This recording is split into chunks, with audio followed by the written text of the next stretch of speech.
Ladies and gentlemen, thank you for standing by, and welcome to the Mastercard Q4 and full year 2020 earnings conference call.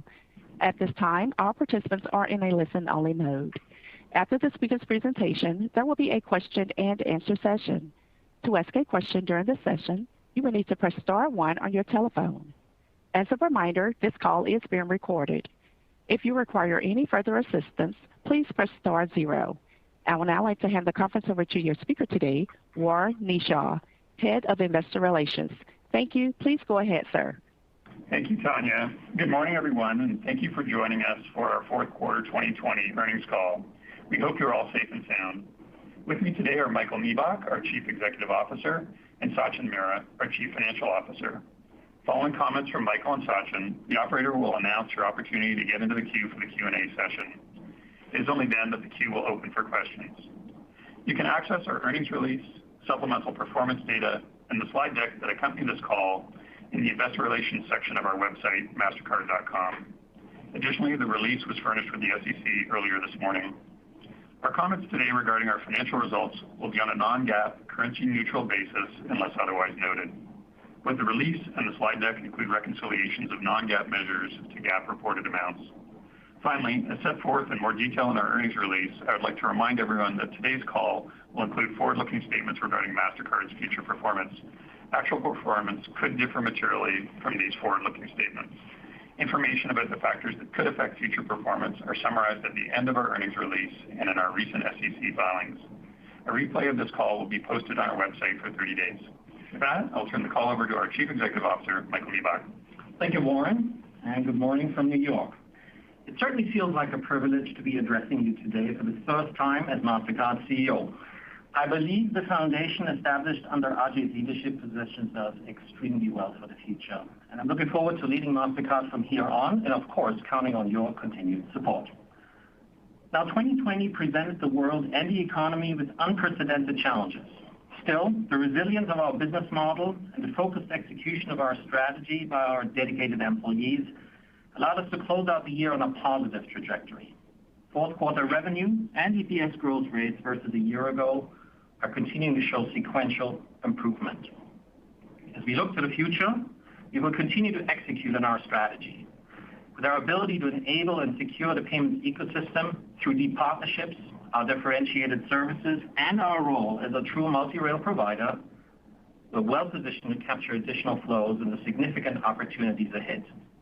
These opportunities include certainly the accelerated secular shift to digital payments and the advancement of real-time payments and open banking.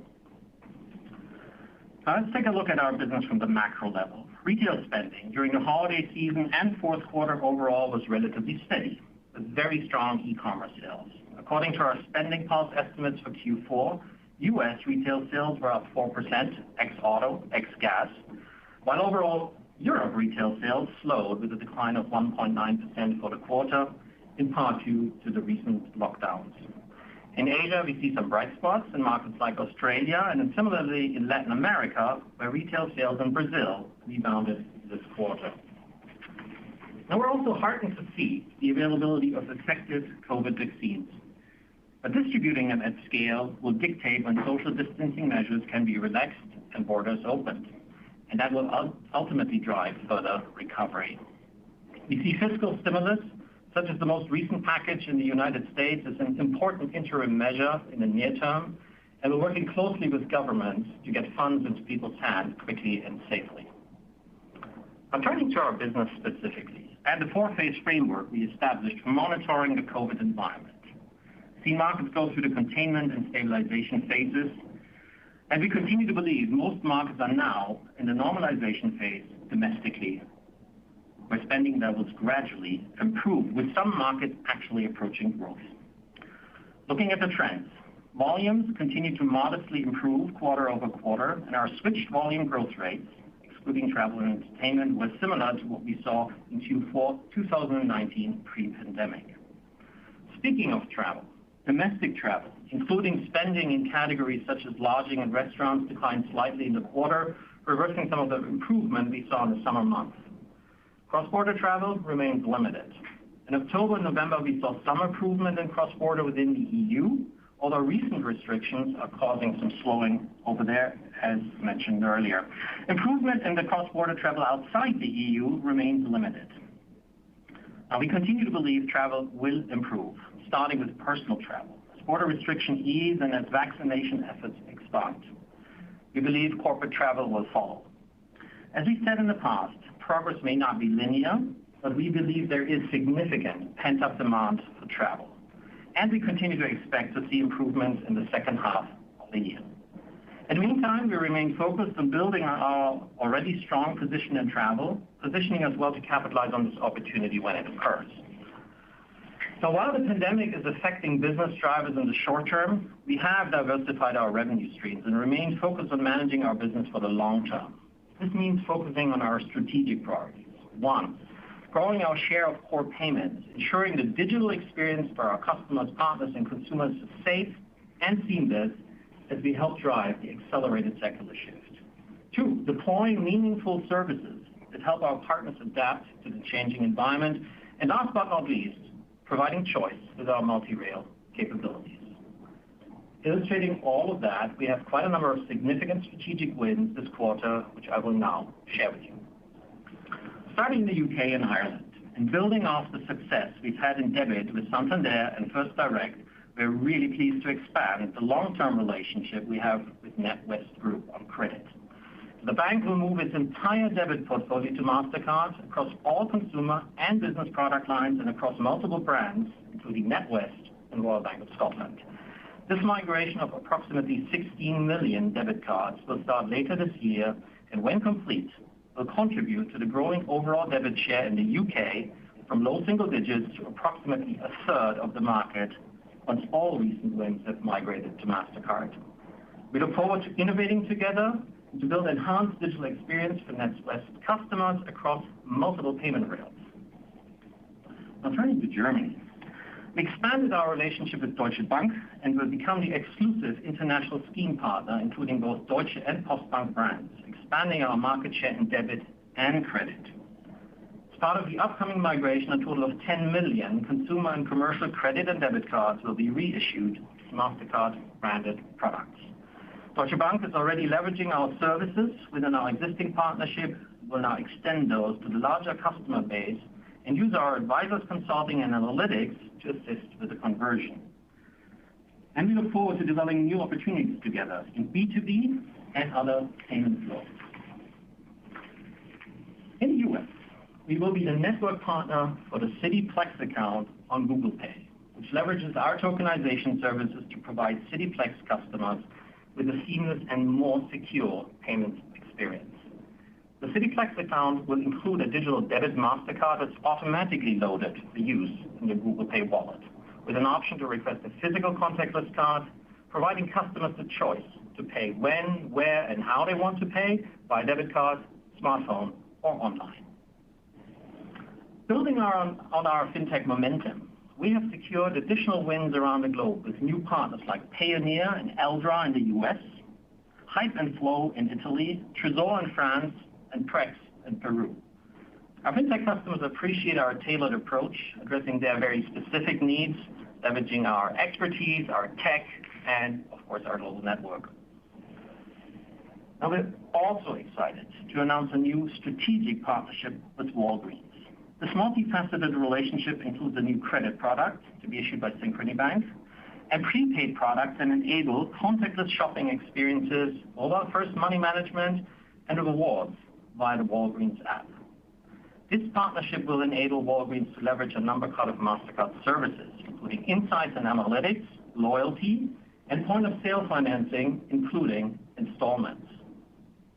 We will also look into future opportunities together, including a digital-first debit card and other tech-driven solutions to innovate the future of healthcare payments.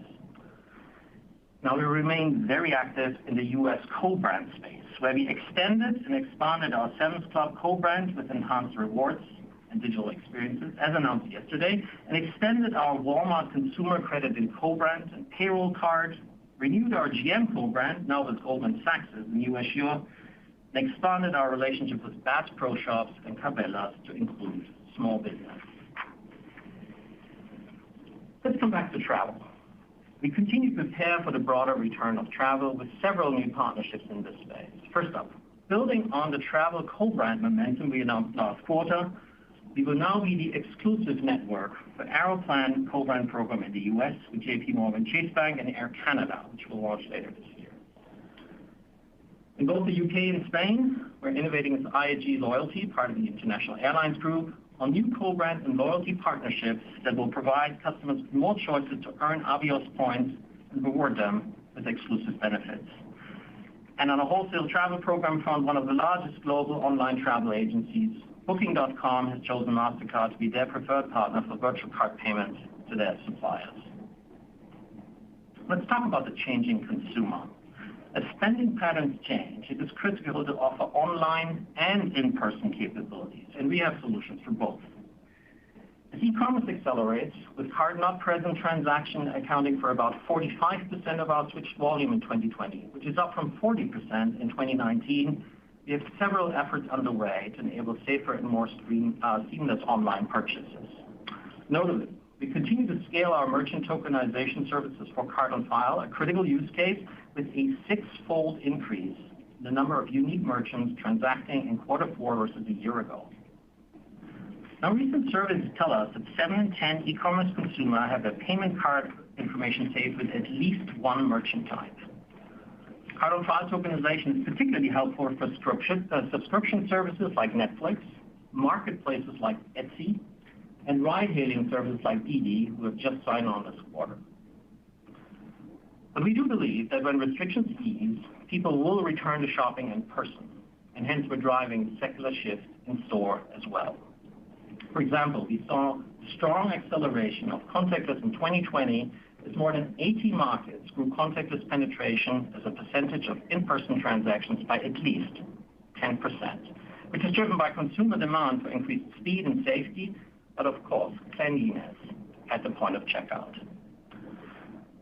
This paves the way for new solutions that leverage contactless, such as our recently launched Cloud Tap on Phone, which will allow merchants of any size to quickly and easily accept contactless payments on a range of devices, including mobile phones, further expanding our acceptance reach.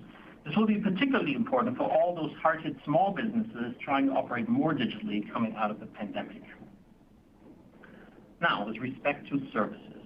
Services continue to be in strong demand as we help our customers adapt and succeed in this evolving omni-channel environment we just talked about.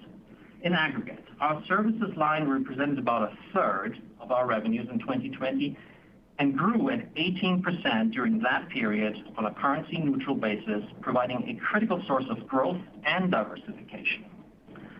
We will continue to invest in these capabilities across all payment flows to keep the ecosystem secure and to provide key insights to our customers, including publishing monthly trends, leveraging assets such as spending pulse. Our recent acquisitions in the services space provide a key source of differentiation, are continuing to gain scale. For instance, Bank of America recently expanded its use of ethical dispute management tools. Fintechs in the U.S. and abroad, including American e-commerce company Rappi, are using the behavioral biometric technology of NuData to enhance the authentication process. Signing new customers for risk recon to ensure cyber health across their system, and brands like Chico's are leveraging our end-to-end loyalty platform through Session N. So let's turn our focus on the initiatives that are designed to address a broader set of payment flows with our multi-rail capabilities. They offer the choice and flexibility that consumers, businesses, and governments need and increasingly expect. First, we are pleased to report that we closed the acquisition of Finicity in November, extending our network to provide data transmission capabilities, essentially to fully capitalize on the future of open banking. Finicity continues its leadership in signing direct data access agreements with financial institutions and fintechs. Building off existing direct relationships with major banks like Chase, Citi, Bank of America, Capital One, and Wells Fargo, we recently added Chime, Brex, BMO Harris, Charles Schwab, and TD Bank, and we're moving quickly to secure more direct access relationships. Finicity continues to build out its digital assets and credit decisioning solutions, including those launched with 4 leading mortgage companies, and has seen rapid adoption of its lending and payment solutions. In parallel, we continue to expand our open banking capabilities in Europe and intend to leverage Finicity there as well. In the real-time space, we're excited that Payments Canada has selected Mastercard to build and run its new real-time payment systems, clearing and settlement infrastructure. Our technology and expertise will power a best-in-class real-time payments infrastructure that provides a platform for innovation to enhance Canada's economy. With this win, we're now providing real-time payments infrastructure for 12 of the top 50 GDP countries, extending our global footprint. Relating to these new infrastructure wins, we continue to build out applications that leverage real-time payment rails, like with Mastercard Track Business Payment Service, which is now live with real-time payments and batch ACH in the US alongside our card functionalities. We've also extended Track's card payment capabilities worldwide and now continuing to build out our network with a number of bank and non-bank partners that considerably extend our reach on both the buyer and supplier side. This year, we plan to continue expanding the platform into new geographies and add our cross-border payment capabilities. We're also delivering on our multi-rail promise with Mastercard Send, which continues to grow across the globe. For example, we expanded our reseller network by deepening our long-standing relationship with Citi to enable them to offer business-to-consumer disbursements in the U.S. This is one of several new partnerships leveraging Mastercard Send to enable B2C and person-to-person money transfers domestically and internationally. We also partnered with TransferGo, enabling customers across 20 European countries to make international money transfers from any card or bank account directly to a Mastercard, debit, or credit card. Now, let's take a look into the future. As you've surely heard, there's a lot going on in the digital currency space, with many governments around the world evaluating central bank digital currencies. Whether a country chooses to issue its own CBDC, like the pilots we've seen in countries like Sweden or China, or instead it provides a regulatory framework for private stablecoins, or otherwise pursues both public and private options in parallel, we are engaged with central banks from a policy and a solution perspective. We've continued to invest in the space to be ready to co-innovate with governments, banks, and fintech partners. For example, the virtual test platform that we launched a short time ago is being received well, and our crypto card programs, including Wirex in the UK and Uphold in the US, enable consumers to spend their crypto balances within our acceptance network. This year, we plan on adding digital currency support directly on our network, enabling our partners to take advantage of our acceptance reach and settlement capabilities. This will give choice and flexibility for consumers and merchants for what currency they want to use or receive. Our level of support will vary based on regulations in a given market. We will continue to be guided by our published principles on security, compliance, and consumer protections, and the value to our stakeholders in determining our involvement in a specific initiative. So there's certainly a lot going on and significant opportunity ahead. With that, let me turn the call over to Sachin. Thanks, Michael. Turning to page 3, which shows our financial performance for the quarter on a currency-neutral basis and excluding special items related to certain litigation and tax matters and the impact of gains and losses on the company's equity investments. Net revenue was down 7%, reflecting the impact of the pandemic, and includes a 1 PPT benefit from acquisitions. Operating expenses were flat year over year, or down 3% if you exclude the 3 PPT impact of acquisitions.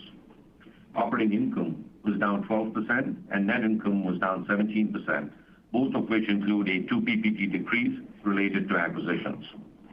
EPS was down 16% year over year to $1.64, which includes 4 cents of dilution related to our recent acquisitions, partially offset by a 3-cent contribution from share repurchases. During the quarter, we repurchased about $1 billion worth of stock and an additional $356 million through January 26, 2021. So let's turn to page 4, where you can see the operational metrics for the fourth quarter. Worldwide gross dollar volume, or GDV, increased by 1% year over year on a local currency basis, reflecting the effects of the pandemic. U.S. GDV increased by 4%, with debit growth of 15%, partially offset by a credit decline of 7%. Outside of the U.S., volumes were flat. Cross-border volume was down 29% globally for the quarter. Similar to last quarter, intra-Europe volumes were less impacted than other cross-border volumes. Specifically, intra-Europe volume was down 15% for the quarter, whereas other cross-border volume was down 41%. Turning to page 5, switch transactions grew 4% in the fourth quarter globally. We saw positive growth in switch transactions across most regions, aided in part by the continued adoption of contactless.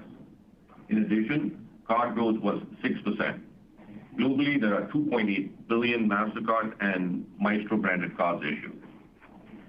Now let's turn to page 6 for highlights on a few of the revenue line items, again described on a currency-neutral basis unless otherwise noted.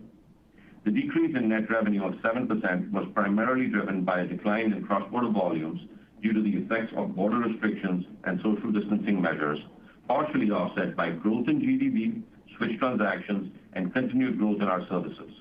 As previously mentioned, acquisitions contributed approximately 1 PPT to net revenue growth. Looking quickly at the individual revenue line items. Domestic assessments were up 1%, while worldwide GDP grew 1%. Cross-border volume fees decreased 41%, while cross-border volumes decreased 29%. The 12 PPT difference is primarily due to an adverse cross-border mix, mainly driven by lower-yielding intra-Europe cross-border volumes being less impacted than high-yielding other cross-border volumes.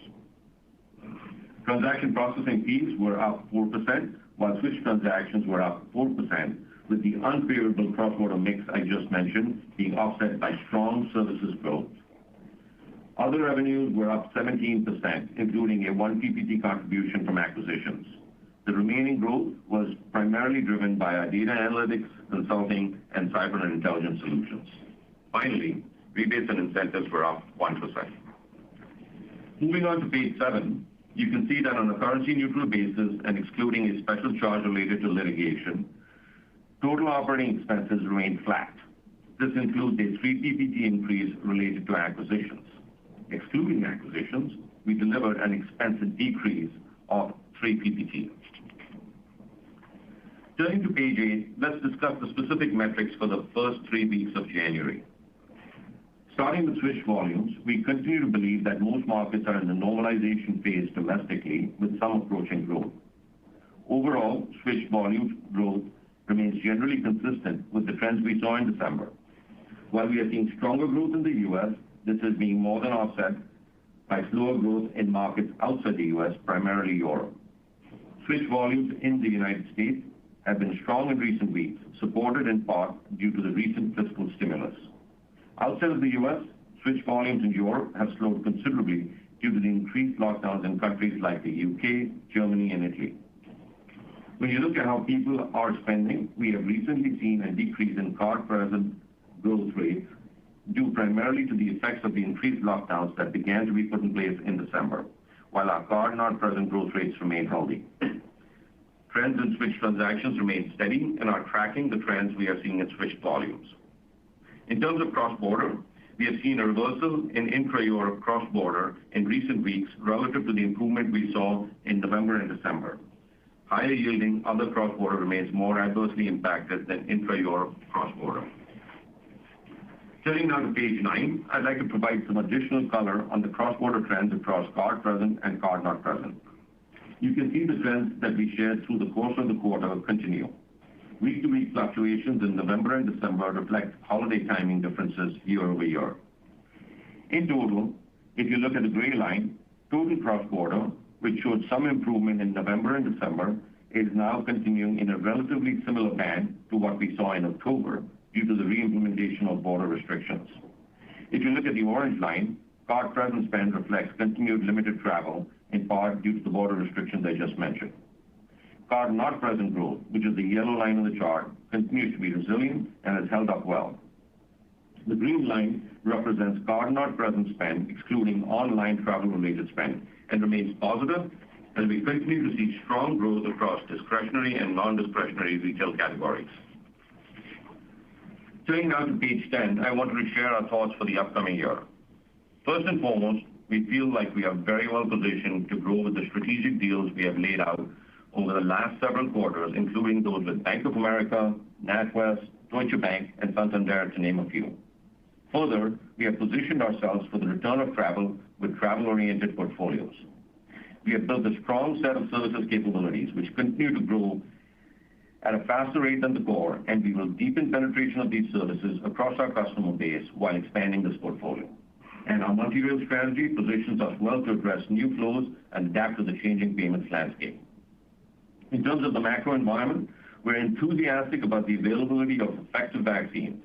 However, the rate at which vaccinations will take place is still uncertain. As a result, we will not be providing a forward view on net revenues for 2021 at this time, as we believe visibility is dependent upon border opening, the further relaxation of social distancing measures, and improvement in consumer confidence. As we have said, we expect to see progress in these areas in the second half of 2021. Turning to the first quarter, we anticipate that some of the more restrictive measures that have recently been put in place because of rising infections will persist in the near term. If this were to be the case, we would not expect spending levels to improve from what we have seen so far in January. By the way, we do plan on providing periodic updates to the operating metrics during the quarter. In addition, I would offer a few additional points to help you with your modeling. First, we will continue to experience lower cross-border related yields until broader scale inter-regional travel recovers. Second, from a growth rate perspective, we expect to start lapping the effects of the pandemic primarily in March. Also, as a reminder, last year was a leap year, and so Q1 2020 had an extra day of volumes and revenues.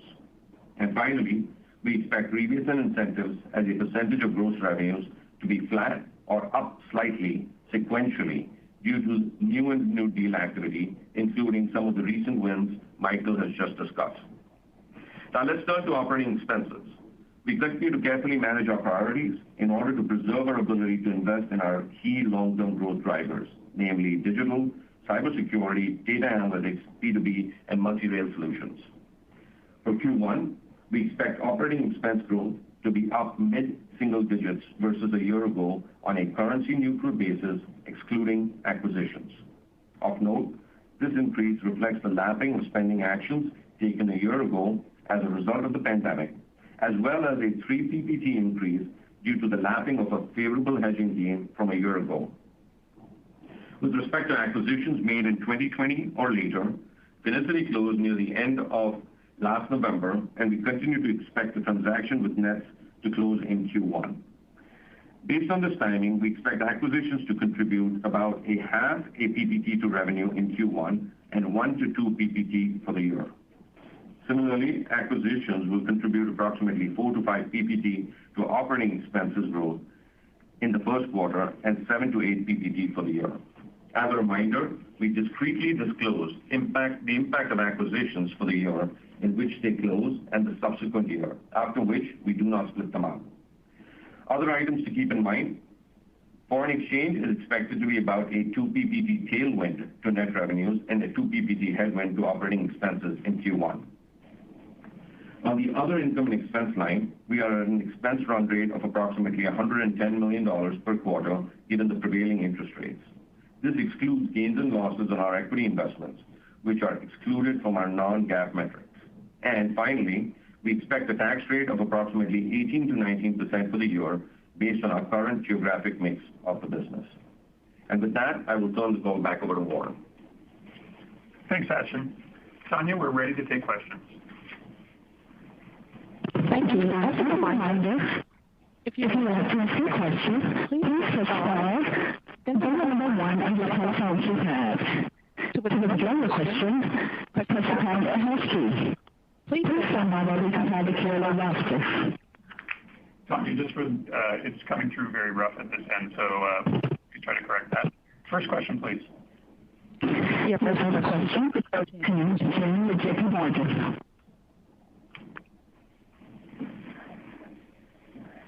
Not saying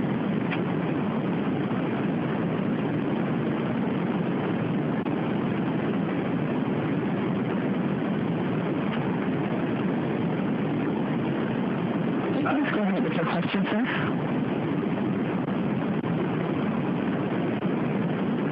There's a lot of static on the line. Can we reach the next caller, please? Yes, sir. Your next question is from Claude Warrior for Anonymous Research. Tanya, can you put yourself on mute, please? Yes, sir. Hi, this is Craig. Can you hear me? Just barely, Craig. Please go ahead. Okay, I can still hear you. I wanted to ask about European interchange, some of the announcements that carry any improvement for Mastercard in terms of classification of transactions or any other considerations that will break it down. Craig, you just dropped off. Can you still hear us? I'll just rephrase the question in the hopes that you're still on. Did the EU interchange have any impact on our economics? Okay, I can take that question. I just want to make sure you can hear us. Craig, can you hear us? There's a lot of static. Okay. We're working on it. Yeah, we're just working on it. But let me try and take that, Craig, and start from here. So, look, I mean, what's the benefit? You asked a specific question on what the impact of, the Brexit impact was on a couple of things. We said any change in our definitions for entry Europe, and I think the answer is no. Our definition for entry Europe volume remains the same. There is no change in our pricing either.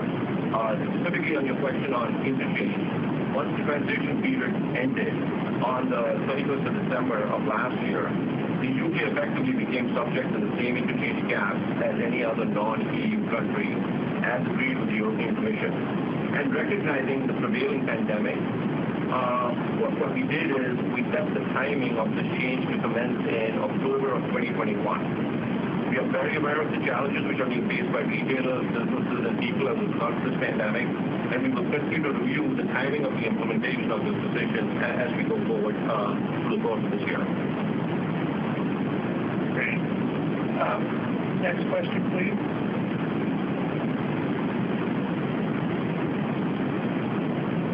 Another question from Kenneth Yamamoto with Credit Suisse.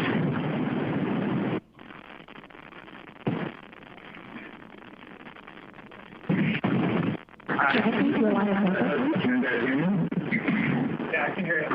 I'm just going to go through it. So, one area of focus for investors is the makeup of the cross-border volume will be look like going to come in. Yeah, I'm sorry. We couldn't get that. Just hold on a sec. We're just trying to switch over the lines.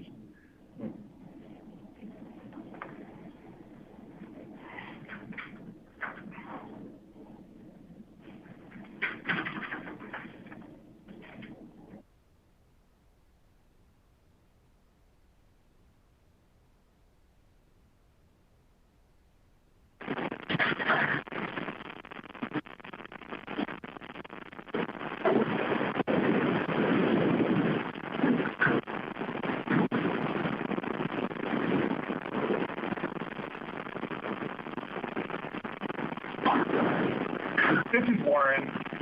There's a problem with the operator's line. AT&T is working it. We're just going to pause for a moment, so please bear with us.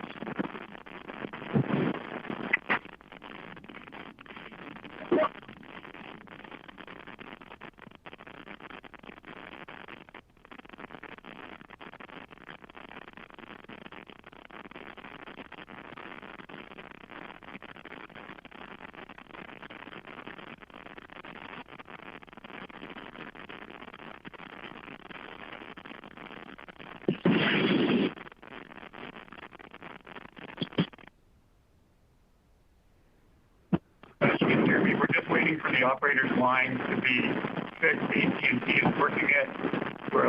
Please bear with us. No problem.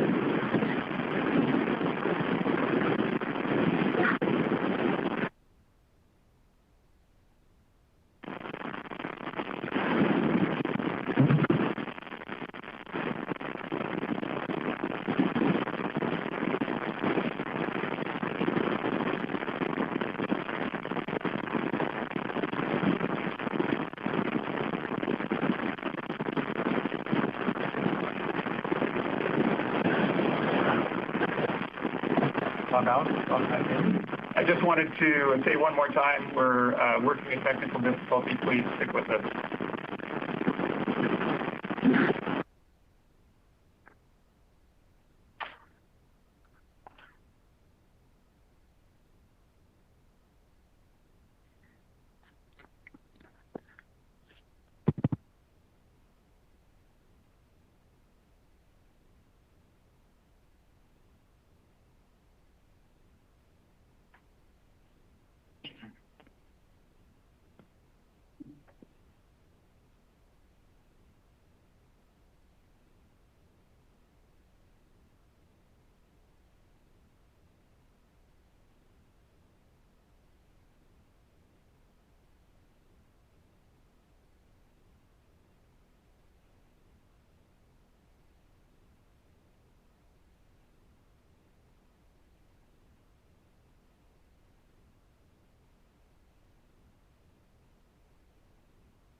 Excuse me, this is the operator. We are currently having technical difficulties. The call will resume momentarily.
Hello, Warren.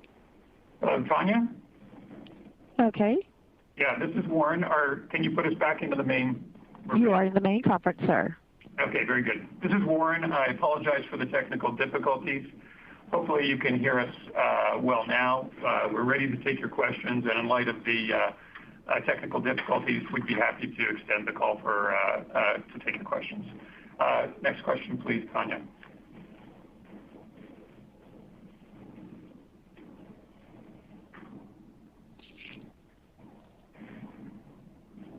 We're ready for questions, Tanya.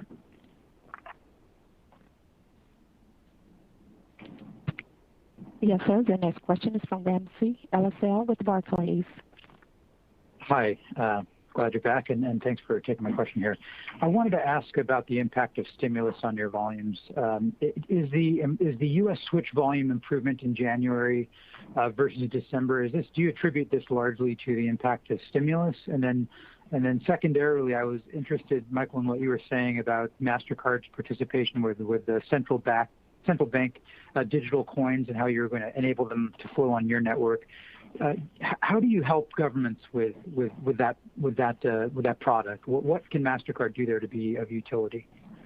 Hi, Andy, it's Sachin. I'll take the first question. So to your question, what we are seeing in the first 3 weeks of January is better performance in the U.S., and we are attributing that primarily to the impact of stimulus. Obviously, there's several factors which go into overall spending trends, but the stimulus definitely does play a part, and we are seeing that come through. In terms of spend levels in the U.S. in the first 3 weeks, as well as from a mix standpoint, what we're seeing as being more weighted towards debit in terms of what we're seeing in the U.S. Good. And on the central bank digital currency front, Ramsey, so here's multiple ways that Mastercard can be helpful. As I was saying earlier, first of all, we are engaging with governments all around the world, really first on a basis to find out what is the path forward when it comes to modernizing the payment stack of a given country. So is it the right tool for the job? And if the conclusion is it is the right tool for the job, then we'll certainly partner. But I would also say that you will find situations where real-time payment is a better answer because it just happens to exist already, and it lives in the existing financial infrastructure. But let's come back to CBDCs. We have a few principles that we put out into the market, and which I'm happy to see is shared by most leading central banks around the world. And that is that you start off with recognizing there's different roles between a central bank and the private sector banks. You want your lender of last resort. You want, so to say, the mining of the currency, and then you want the private sector to bring utility to the currency for consumers and for businesses and so forth. So a two-tier approach. And our partnership is with both sectors in this case, private sector, to say what utility could be brought, what's the functionality that makes a difference, let's say when you want to pay with a fiat cryptocurrency in a store. And here that is where we bring to bear our acceptance network, for example. So the IP that we have that links the cryptocurrency straight into our network is a very tangible example of what we could do. Then you think about other aspects here is that it's generally a last mile question. It is also consumer protection. It is transparency. It is business models around that. And it is using fundamentally the nature of the distributed ledger technology that is put to use here. And as you could imagine a world where there's a bunch of smart contracts riding on a government-issued CBDC, and that is very similar to what we do in terms of applications in the real-time space or what we do with debit and credit in the card space. Underlying set of rails which we participate in, and then we help bring utility across government and private sector. That's the play. Early stages, but we will support, and we today only carry fiat currency in our network, and when this makes its way, then we'll carry CBDCs in our network. Got it. Thank you so much.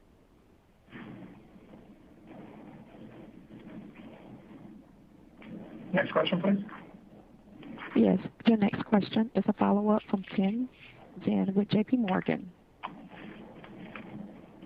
Hey, thanks. Hope you guys can hear me okay now. I want to ask on the hey guys, I just wanted to ask on the NatWest win on the debit side. That's a nice one. Anything interesting to share on how this win came together? And I'm also just curious, big picture, if the pipeline for new deals, if it's changed at all, if it's different in terms of size and quality now versus say this time last year pre-COVID. Yeah, so let me take the first part of the question, and then Sachin can talk a little bit more about the pipeline and so forth. Now, this big win, NatWest, but then looking at the other strategic relationship with Walgreens, Deutsche Bank. If I look at some of the aspects that recently driven our wins, these ones specifically, but broader, the broader portfolio, it is.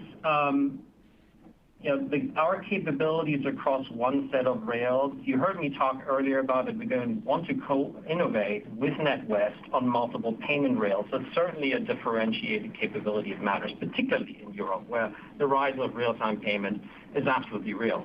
Then you think about aspects in these markets. There's open banking is a little more pronounced than in other markets. So again, it's an additional capability that's a differentiator that we have with Open Banking Connect in Europe. You look into digital first capabilities. So again, something that played out over the last 2 years in Europe. So I would summarize it, Tinson, as innovation. Certainly pricing and all that matters, but the fact that there's something else that we can bring to the party And our solution selling approach brings it all together across services, multi-rail, and what we do in our core business. So I think that's generally the story. And how is that changing to, let's say, 2 years ago? Well, multi-rail, with the Canada win, you just saw it, we're growing our reach. It is something that matters in so many more markets today. So we're just advancing the strategy, and then we can bring it all to bear in a case like this. Yeah, and Tien-Tsin, I'll just add, Michael touched upon the point around, the power of the services capabilities that we bring. And you've heard this over the last, I don't know how many quarters.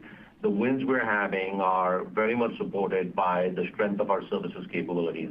It makes a real difference when we can walk in and talk with customers about how we can help them grow their top line and manage their expense base as it relates to fraud and things like that, which become more of a partnership discussion than a vendor relationship. And that's been a key enabler as to helping us win. And, that carries on, whether it's NatWest, Deutsche Bank, the whole kind of spectrum of deals. And what do I expect on a going forward basis? The pipeline remains robust. I mean, things are going to keep happening. We're going to renew existing customers. We're going to keep working on new customers. We're going to look to expand portfolios with existing customers. So that's very much up front and center in the bucket of what I call controllables. So there's stuff which is happening in the macro environment, which we don't necessarily control, but there are things we do, which is engagement with our customers, and we're driving hard on that. Great detail. Thanks a lot, guys. Thank you. Thank you. Next question, please. Yes, sir. Your next question is from Dan DeLive with Mizuho. Hey, guys. Thank you for taking my question. Quick question on debit. You mentioned debit is driving most of the growth. And if I look at Q4 versus Q3, debit growth in the U.S., it did decelerate by about 200 basis points. I just want to know what's behind it. I see the comps are a little easier. So it would be great to get a bit of an explanation of what drove that in the fourth quarter and how is it looking in the first quarter. Thank you. Sure. So, you should think about the mix between debit and credit based on a couple of things. One, what's going on globally in the nature of the release of stimulus payments, what the timing of that is, and what the timing of associated spend from that stimulus payment is. That's kind of bucket number one. Bucket number two is what are the categories of spend and which have a higher propensity for debit versus which have a higher propensity for credit. So when I think about Q3 versus Q4, and while debit grew at a very healthy pace in Q4, it was a little bit at a slower rate than what we saw in Q3, back to your point. It's largely been driven by the fact that the impact of the stimulus, which we felt in Q3, started to wane in Q4. On the flip side, credit performed really well. When I say really well, it was still in negative territory, but a market improvement in credit because there was a greater amount of spend taking place in discretionary categories, which are credit heavy. So we follow this and we track this pretty closely, and I think that would be the reasons why you should be able to explain what changes are taking place in terms of the mix between debit and credit. Yeah, and just one point to add, Dan.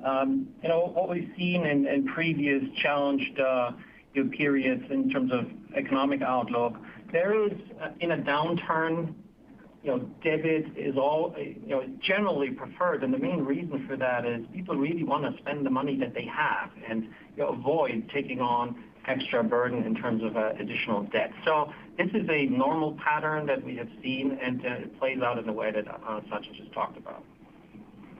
Next question, please. Thank you, and congrats on your first call. Well, thank you. Next question, please.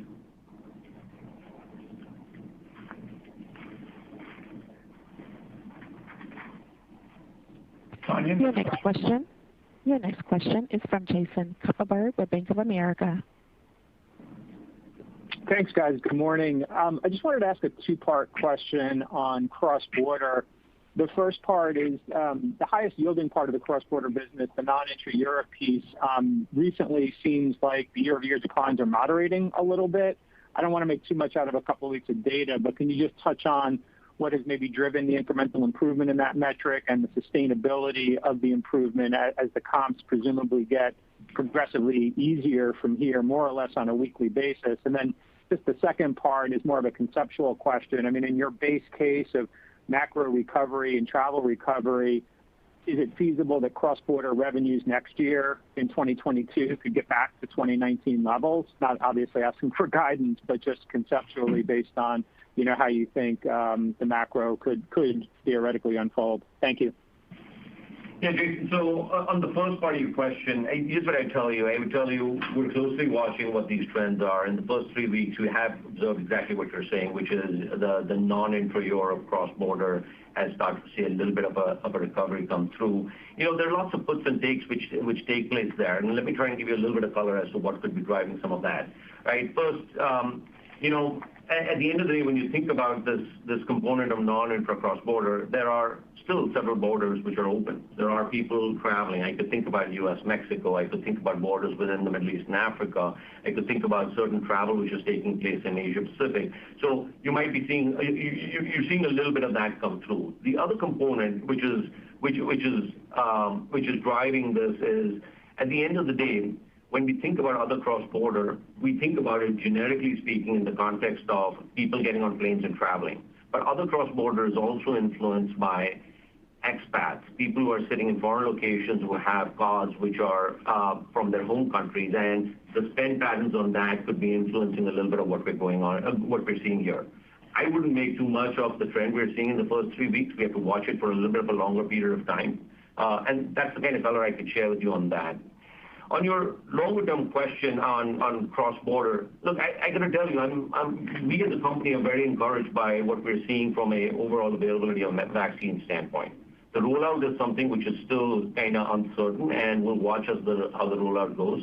We believe with the availability of vaccines at scale, we believe with the availability of more efficient testing, therapeutics, the confidence of consumers will come back, borders will start to be relaxed, and social distancing measures will start to be relaxed. Now, we expect that to happen more in the latter half of this year. So longer term, I would tell you, I'm quite optimistic about the fact that we're seeing vaccines which are proving to be as effective as what the test results would suggest. And, we'll see where it all kind of shakes out. I'm really not in a position to give you guidance as it relates to what I think cross-border will look like through the course of 2021. But I feel like if you just sat back and you thought about it, there's the near term and then there's the longer term. The near term will continue to be linear until this vaccine stuff is rolled out at scale. The longer term, we feel very encouraged about. Just an aspect to add here, and that is that there's a distinction between personal travel and corporate travel. We've seen it in the summer. This past summer, 2020, the reaction once consumer confidence increases turned right up into travel increasing because people want to get on with their life. They want to see their friends, their families, and whatever. So the reaction of personal travel driven by consumer confidence, which will in turn be driven by the vaccine rollout Sachin just talked about, I think is going to be relatively near term. Corporate travel, that will take longer. Video tools. We should have actually used a video tool today, maybe. You just see that is an additional way of getting together. Yes, people want to see their customers. How that will play out, we don't exactly know. But back to personal travel, that is a significant majority of our travel portfolio. And all the wins that we had recently, they're going to kick at this time. So medium term, we're encouraged. Great. All right. Thank you. Yes, your next question is from Darrin Peller with Wolfe Research. Thanks, guys. Just a very quick follow-up on cross-border and then a structural question. But on cross-border, we remember in February and March, it really started in Europe and the slowdown, and then in March, obviously, the U.S. And so I'm just curious if that's where the comps you expect to start seeing it ease up. But, Michael, more from a structural standpoint, we just want to understand, now that it's almost been a year, when we look at services and the opportunity there, we look at some of the other opportunities around contactless and e-com. Can you just touch on what you expect to be more permanent or more sustainable in terms of the business improvements due to the electronic nature of what we've seen in the pandemic? Thanks. Yeah. So, hey, Darrin, it's Sachin. So on your question around, the lapping effect of cross-border, you're right. We saw some amount of cross-border decline start in the later part of February is what I would tell you. But the vast majority of the lapping effect, like I said in my prepared remarks, we expect to see across all our drivers in the month of March. That's the way I kind of think about what we're seeing here. All right. And Darrin, on the questions on the trends, what makes a trend? That's the key question here. Certainly, we saw this a digitization trend that's been around for years accelerate dramatically. I think it's fair to say that years have been compressed into months. So what part of that will stick? When I look at what we're going to see as structural changes, as sticking trends, I fundamentally believe that e-commerce is not going to revert back to what it was. So no back to Q4 2019. I think that the general attitude towards cash is going to remain more negative than before. The surveys that we've done every single month since April of last year was telling us that consumers, broadly speaking, 60% of consumers have a somewhat more negative attitude towards cash now, and we don't think that will change. 70% of consumers are going to do more digital banking, more online purchasing, and more contactless. So I think that will just remain. As I said earlier in my prepared remarks, once you can venture out there and social distancing measures are relaxed, people will want to go and shop in their stores, in their local community, support the local restaurant, whatever it is. But the good experiences people have started to appreciate and learn online that will not go away. So the good thing is we'll have two legs to stand on. Our business will benefit from both of them. Other structural trends that I see is more digital transactions, more data, more desire to understand the data insights. Our services portfolio is on point for that. The same as more digital transactions, larger cyber footprint, potentially more risks, and a bunch of new businesses coming online that have been brick and mortar only. That's an opportunity for us from a cybersecurity perspective. And then there's the whole cross-border piece, digitizing supply chains, B2B. I would say that's the other structural change that people take away from the pandemic. That makes sense. Thank you. Next question, please. Your next question is from Lisa Ellis with MoffettNathanson. Good morning, and Michael, congrats again. In the prepared remarks, you highlighted the addition of Finicity to Mastercard's open banking portfolio. Can you elaborate a bit on how you're thinking about open banking, where a payment or funds transfer could be made with debit, with Mastercard Send, with Fast ACH or RTP? Can you just comment a bit on how Mastercard's role differs, value added differs, economics differ across all of these different methods of payment, and are you agnostic or not? Why not? Thank you. Yeah.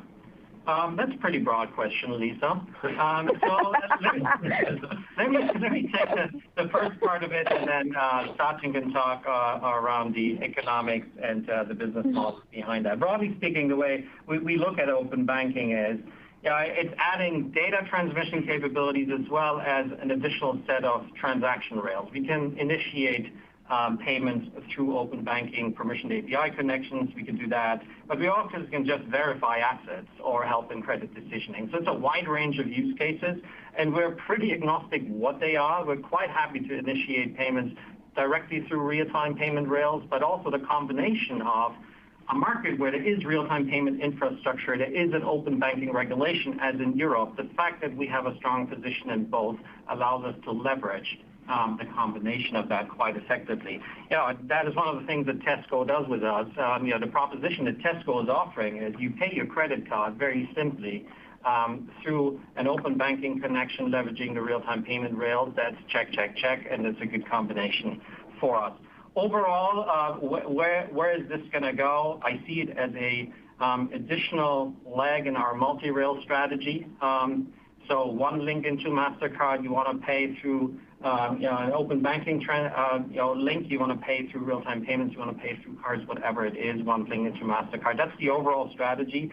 Finicity helps us clearly in the United States, but as I said before, these use cases that they have on asset verification and on credit decisioning, they are so in demand at this point in time. Taking them to Europe as quickly as possible will matter.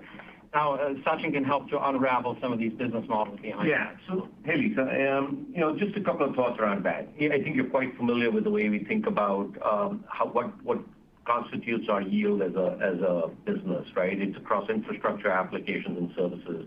And I would tell you whether it's our card rails or it's our real-time ACH rails or it's open banking, the reality is there's an opportunity to realize revenue across all of these three layers: infrastructure, apps, and services.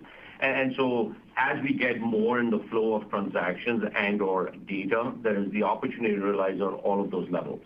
your specific question is around what the interaction of economics will be if payments were to take place over open banking rails or card rails. Well, the reality is we're in the business of providing choice to consumers. And what we're going to do is provide choice.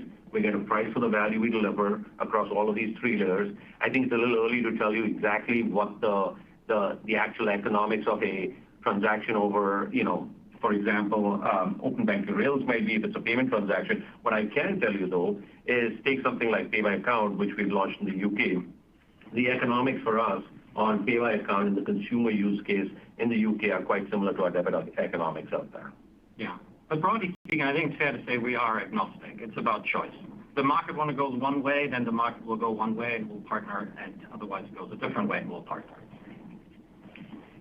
Wonderful. Thank you. Thanks. We're going to go to about 10 after 10 if you can stick with us just to take a few more questions. Tanya, next question, please. Yes, sir. Your next question is from Timothy Chiodo with Credit Suisse. Thanks a lot for taking the question.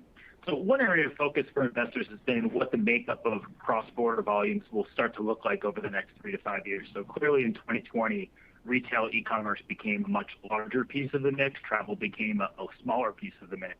But longer term, once we assume a travel recovery, but there will also be the mix in Mastercard Send, Transfast, Mastercard Track expanding into B2B, more account-to-account remittances, et cetera, across the board, mixing into the cross-border volumes.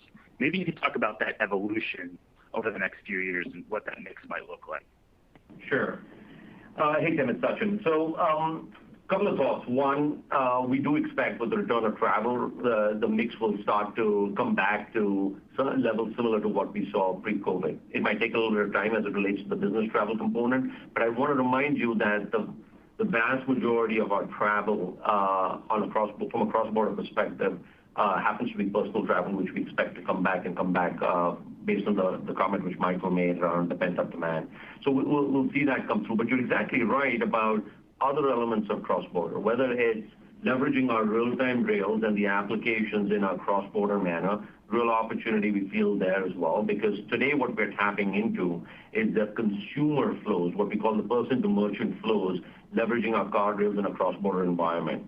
The opportunity from a B2B standpoint still remains largely untapped, and this is where our suite of assets from a multi-rail standpoint really will play an important part, whether it's our send capabilities or the acquisition of Transfast, which we did. All of those are key contributing factors, and we're rolling those out pretty nicely. We're building scale, we're building capabilities as we go down that path. So all in all, I tell you, cross-border remains a fairly decent-sized opportunity on a going-forward basis.